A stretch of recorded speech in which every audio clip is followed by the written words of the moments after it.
I taught 100 kids this one skill that if you learn it, you're almost guaranteed to make your first million. I've gone from dead broke at 24 to a millionaire at 27, and today I help business owners generate millions for themselves. In fact, I've helped over 10,000 business owners around the world get rich, but I'm on a mission to make young millionaires. So I'm gonna take you behind the scenes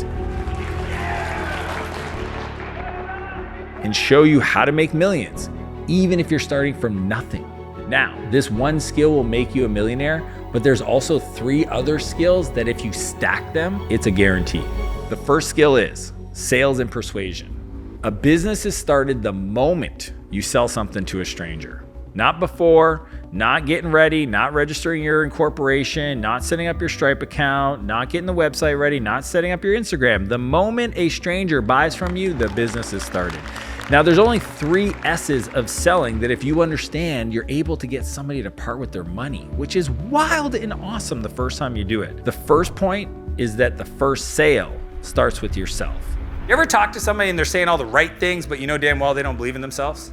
Yes. Yeah, their eyes are twitchy, or they're too aggressive, or they're like, it's almost like they're reading from a script, and it feels like it's not real. Whereas other people, when they talk, they don't even have to talk fast. They don't have to use big words. They don't have to be aggressive in their ask.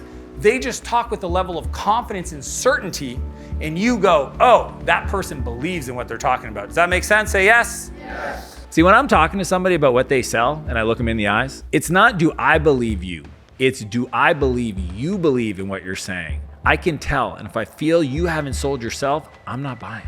The second is signal, your body language, how you show up. Have you ever talked to somebody and they can't even look you in the eyes? As soon as I look somebody in the eye and they look away, especially if they're a salesperson, I just see somebody that's not confident in themselves, hence they're not confident in the product and they're not confident in the ability to service the sale. Anytime you buy something from somebody, you're asking yourself, will this person take care of me after the sale? So if you want to go door to door, like I said, if I'm standing like this in somebody's door, versus like this, what do you think that communicates? This feels pushy, right? Imagine you open the door and there's a person like this. Hey, I'm just asking about your gutters or, the painting in your house. You're gonna be like, yo, like, get out of my yard. Versus I go, knock, knock, and as soon as I knock, knock, I take a step back and I'm looking away. They open up the door, I'm doing this, and I just like, oh, I didn't even think you're gonna be home. Hey, my name's Dan. I was just noticing and then you get a coffee cup and they're like, oh, this is just a person in the neighborhood. They're trying to help me out. Way different communication. If you just show up with a coffee cup, you all of a sudden communicate to the person that you're chill, you're relaxed, you're just walking around trying to help people out, not sure if you're a fit. That style with that coffee cup will make you more money. And most people don't realize how they're signaling to a buyer that they're not serious. The third is secure. You have to get a commitment. Most people do all the work, literally the whole conversation, and never ask for the sale. First sales call, I get on a sales call and I'm selling. And I've got like my outline, okay? Start here, then I go there, then I go there, then I go there, then I go there, okay? So I feel like I've listened to a bunch of CDs and I've taught myself how to sell and I'm really excited. So I do the thing. Hey, tell me about your situation. They're talking. Oh my God, they're talking. It's so great. Okay. Then I go, well, tell me more about that pain. That sounds hard. Tell me about that. And they're like, oh yeah, it is hard. And I'm like, okay, now they're telling me about their problem. And then I say, well, what made you decide to reach out? Now they're selling them on me and why they reach out. Oh my God, this is so good. And then I go, well, where do you want to go from here? And they go, well, how does it work working with your software? And I go, oh, geez, ask me about my software. And I tell them about the software. And I go, does that sound good? And they sound, that's great. And guess what I do? I get too excited, I get nervous, and I'm scared. What do I forget to do? Ask for the order. Do you know most salespeople are scared to ask for the sale? Why? Because they don't want the no. If I never ask you, you never say no, I can't be rejected. I have a guy in one of my companies on the sales team, and every time you look at the leaderboard, this guy does 3 times more than everybody else. And everybody that sees the leaderboard goes, hey, what makes that guy special? I'll tell you. Yeah, he's good. He follows the process, but he just makes more offers. I think most people reject themselves before the buyer ever rejects them. If you don't learn the 3 S's, you'll always be wondering, what does it look like to actually build a real business? Now that's the first skill, but you need 2 more before you get to stack it with the master skill. Which brings us to the second skill, public speaking and communication. People see me talk and they see this confident, clear, concise person. They go, hey man, how did you learn to speak? You're so good at it. My first talk was a complete mess. You can literally go on YouTube and search my name and find me on a dark stage. I didn't even make sense to me. I'm watching that going, what was I thinking? I need you to understand, we all start horrible. Is he gonna cut? Oh. Jordan on the move, baseline left. Huh? Oh no! The only difference is how fast can you get good. Jordan with 2 seconds to go, puts it up and scores at the buzzer. Michael Jordan.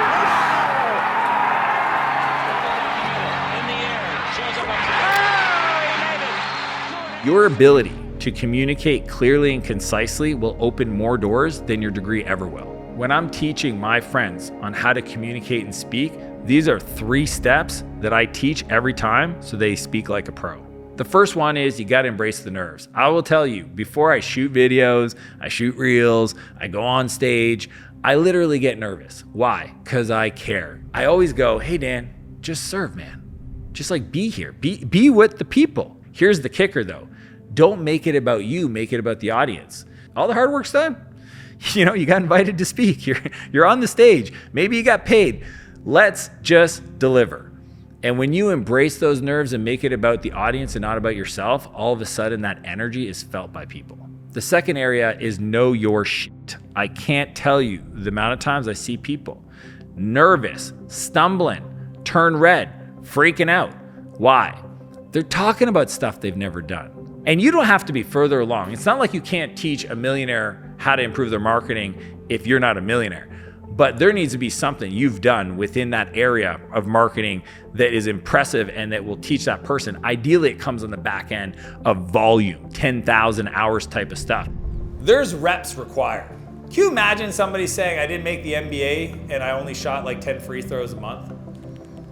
Okay, Steph Curry, does anybody know how many free throws he shoots before a game every time, 100% of the time? Does anybody know that number? It's 500. Okay, like if you listen to Kobe and his practices, he would do 3 a days. He realized if I wake up early, I could practice at 4 in the morning, then go back with the family, recover, go back, practice again at like noon, and then go back and meet up with the team at 4 and practice again. Well, everybody else is doing 1. He's doing 3. I'm gonna say this so that you guys really understand it. Like listen to my words, because as I share it, you might not hear it, so pay attention. Winners lose more than losers. And to the parents, if you're watching the live feed, let your kids fail or they'll become losers. If you know your shit and you practice, it's hard to mess it up. The last one, number 3, is tell stories, not facts. You've probably heard this quote that nobody's gonna remember what you said, they're gonna remember how you made them feel. What I've seen the best of the best do when it comes to speaking communication is they tell stories. They tell emotional, heartfelt stories. Now, not just any story, this is the kicker. They tell the story that explains to the audience why they know that information. They use the story to connect with the audience, to have them self-reflect on their journey and where they're at in that process. And it's not about the facts. Yes, you can talk about like deep AI, networking, like some of the nerdy stuff I do, but that's not what's gonna get them to remember me. What's gonna get them to remember is using my story to connect the information with the heart. When you do those things, you can't lose. Before we get to the master skill, there's one more skill you need to learn. Now, the third skill to stack is connecting and networking. I believe that your life is a byproduct of your environment, and the people in your environment are gonna dictate your success. When I was in my early 30s and I moved back to my hometown where I grew up, but I didn't know other millionaires, I had to do the work to reestablish my network. I was coming back from living in San Francisco, where you can't throw a rock and not hit other successful tech entrepreneurs. I couldn't even tell you one successful person in my hometown other than my brother and my best friends, because I just was disconnected. So here's what I did. I decided to organize an event, essentially a dinner, with my buddy who's a chef, a great friend, Shaw, who came and spoke, and then curate each table. And then I cold called a handful of entrepreneurs that I got names for, and I tried to figure out if they were the right fit. So as crazy as the night it happens, you gotta understand, there's 80 people in the room, and I've never met any of them in person. It was almost like the world's largest blind date, and they were all like, how do you know Dan? They're like, I've never met him. He cold called me.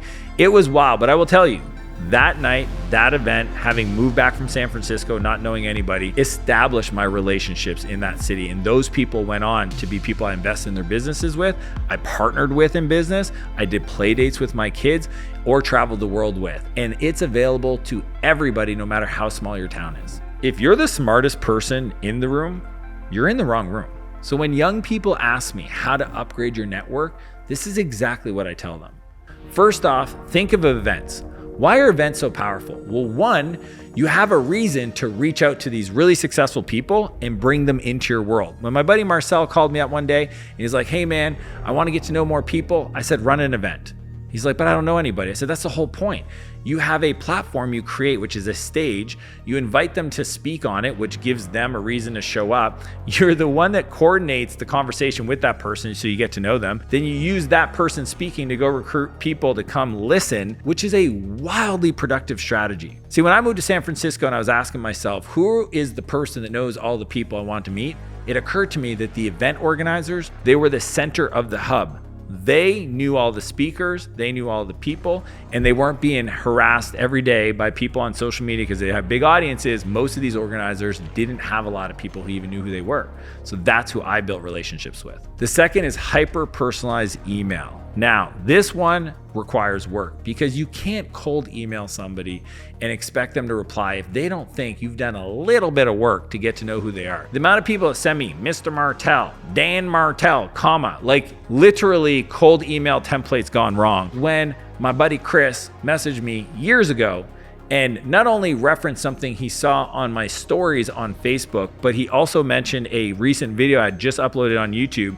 And he was very clear that he doesn't know me or anybody that knows me, but he has a way to help me support my business, and that if I'd be open to it, that it'd be really quick and it would take 3 minutes. I replied and said, shoot the video, send it over. These hyper-personalized emails are so powerful. Chris not only delivered on his promise, he's made me tens of millions of dollars and is still somebody that is in my life. He actually helped me edit my book, Buy Back Your Time, which is wild. How are you gonna stand out amongst all the emails? What are you gonna do to make it seem like you took the time and the effort to actually get to know the person you're messaging? If you want my email template for cold emailing people, just find me on Instagram and just message me the word YouTube cold email, and I'll send it to you because in it talks about how do you mention something recent in their life that makes it look hyper personalized and relevant. And the second thing is, how do you do an ask that is so simple that gets the person to almost guarantee they give you a reply? Now, the third is similar to one, which is host a meetup, but I do these all the time virtually. So for example, I'm building out my AI venture studio, Martel Ventures, and my only goal is to connect with other people in the AI space. So all I do is I scroll on Instagram, scroll on TikTok, I identify people talking about this stuff, and I invite them to a meetup. It's essentially a Zoom lunch meeting. I call it the AI Expert Roundtable. Everybody introduces themselves, they talk about what they're working on, what's good, what's bad, and everybody else tries to just be helpful. It's super informal, super easy, and anybody can run them. I actually have my team run them. I just show up as an attendee. It makes it a lot of fun for me, and I can do it no matter where I'm traveling. Now that you've learned sales, public speaking, and networking, there's one master skill that if you learn, you're guaranteed to make millions. The final, most important skill is content creation and storytelling. What's wild is most people are new to me in the last 16 months, but I've been doing YouTube religiously for almost 10 years. And I finally hit 1 million subscribers. It took 8 years to get to 100K, and then things ramped up because I realized content creation, building my personal brand, and learning how to communicate better, tell stories is the future. You've probably heard this, but attention is the new oil. You have to learn to tell stories so well that people stop scrolling and actually lean in. There are only 2 bets that I think are worth making on the future. One is AI and the other one is personal brand. So understanding this fourth master skill takes the rest of them and amplifies it. So when I'm teaching this to young millionaires, I always start with study the best so that you can make your social media feed a masterclass and a university of growth. I want to learn about AI. Oh, my favorite topic. What passion topic do you like? What are you passionate about? Fighting. Okay, look at this. AI, UFC. Look at that. This guy's using AI to create UFC fighters. So then what you do is you go and you go FYP, FYP. By doing that, I told the algorithm, I like that, send me more. You're gonna do it. Pick this guy. This guy looks like he's talking about stuff. What's he talking about? ChatGPT predicts UFC. That's cool. That's cool. Wouldn't you want to know how to do that? Okay, now go to his comments and then type FYP, for you page. So what that does is it tells the algorithm that you want to receive more content like this. So next time you go on TikTok, guess what you're gonna get? You're gonna learn AI by going on social media. Do you like going on social media? So do I. But I don't like to waste my time. I wanna learn stuff that's gonna help my future. So now you go do a thing you like to do, and while you're doing it, you're learning cool stuff. Cool?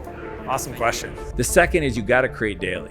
Most people can't be consistent, so just creating daily sets you apart from everybody else. It's about volume over perfection, and the more you iterate and learn, not just repeat, because that's what most people do, is how you will learn faster than most. Trust me, it doesn't take a long time to get good. You just have to start to get good. The third area is about getting feedback. Does anybody know Jimmy's YouTube name? Mr. Beast. There we go. You guys all know Jimmy, that's good. Mr. Beast today, I think is mid-20s, and is one of the first $1 billion YouTubers. If you didn't know that, he's a billionaire, he's a YouTuber. What I love about Mr. Beast is the fact that he started, I think at 11 years old, and posted 100 videos. What's up, guys? What's up, guys? I'm recording on my phone. Anyways, but He literally published and published and published and didn't have any traction. Didn't have, like some of the people today come out of nowhere and all of a sudden they have 100,000 subscribers, right? Sam Sulek, if anybody's in the fitness space, literally blew up, million subs, million views per video. Mr. Beast doesn't have that story. He has the normal story. So you might see me today and go, damn, that's cool, bro, million, wow. But are you willing to do what I've done? Are you willing to do what Mr. Beast did? He published, he published, he published, he tried things, it didn't work, he kept trying, he became addicted, he became obsessed, he went all in. And if you're not willing to do the reps, you're not gonna get the results, okay? Reps equal results. Does that make sense? Say yes? Yes. What he's saying is do a video, iterate something to make it 1% better, post it, do it again, post it. Look at the analytics, look at your retention graphs, look at the tweaks, ask for feedback. If you're just posting and ghosting and not getting anybody else in your life to review what you did and give you feedback or reading the comments or looking at the fact that nobody watched, then you're never gonna get good at this. The fourth is pick one format. Most people make the mistake of doing all things at the same time and they get overwhelmed and they can't be consistent and they can't find the time to edit the videos and tweak the content. It's crazy. Just pick one format, long form, short form, carousel posts, podcasts. It could be tweets. Just choose the one that you know you would love to do and you would do it for a really long period of time. My philosophy is dedicated decade. If you give me 10 years of posting, learning how to tell stories, being a content creator, and you go all in, I guarantee on the backside of that, you will have $1 million in your bank account. Now, if you want to learn how to build a business that runs itself, click the video and I'll see you on the other side.